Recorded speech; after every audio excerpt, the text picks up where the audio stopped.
Lorsque vous réalisez votre installation, il y a un schéma, un document qu'il faudra suivre, qui présente, on va dire, la disposition de manière, on va dire, légère de tous les composants ou tous les constituants de la centrale. Donc, c'est un document qui est très important. Il est demandé par Enedis, pour ceux qui sont en France, lorsqu'on veut réaliser ce qu'on appelle le raccordement au réseau.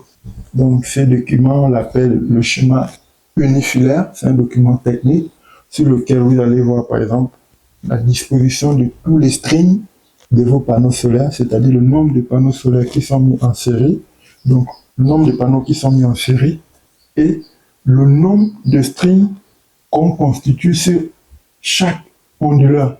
Donc tout doit être notifié. String 1, 18 panneaux solaires en série, panneaux solaires de telle marque, vous voyez un peu, 1, 2, 3, s'il y a 20 MPPT, tous ceux qui sont utilisés et notés. On trouverait également dans ce schéma unifilaire les sections de câbles que nous allons utiliser pour raccorder ces panneaux solaires en série. Vous voyez un peu le type d'onduleur qu'on utilise, sa puissance, sa marque, tout doit être notifié. Et si on a 1, 2, 3, par exemple, onduleurs qui sont branchés en série pour toute une production, parce qu'un seul onduleur peut ne pas suffire en fonction de la puissance que nous voulons. Donc, il faudra réaliser un document technique où vous avez tous ces éléments-là. Ça permet, à un seul coup d'œil, quand on jette comme ça, on peut comprendre que bon, là, j'ai le nombre total de panneaux solaires, j'ai les sections des câbles, j'ai le type d'onduleur, j'ai les câbles AC et la section.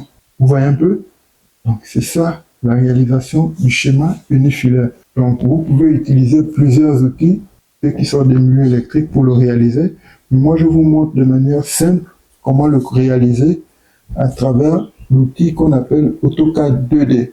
Donc, dans cette formation, je vais vous apprendre à réaliser le schéma unifilaire d'une installation à puissance limitée, c'est-à-dire inférieure à 36 kVA, et à puissance surveillée, c'est-à-dire au-delà de 36 kVA.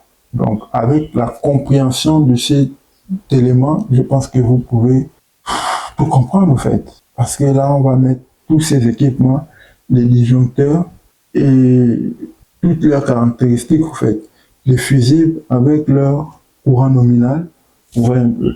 Les sectionneurs avec leurs différentes caractéristiques de manière globale et de manière générale, au fait. Donc, si vous voulez vous former dans le solaire photovoltaïque, n'hésitez pas à me laisser un message. La formation est faite pour tous ceux qui veulent se former dans ce domaine. Et personnellement, je vous accompagne à chaque fois que vous allez rencontrer des difficultés.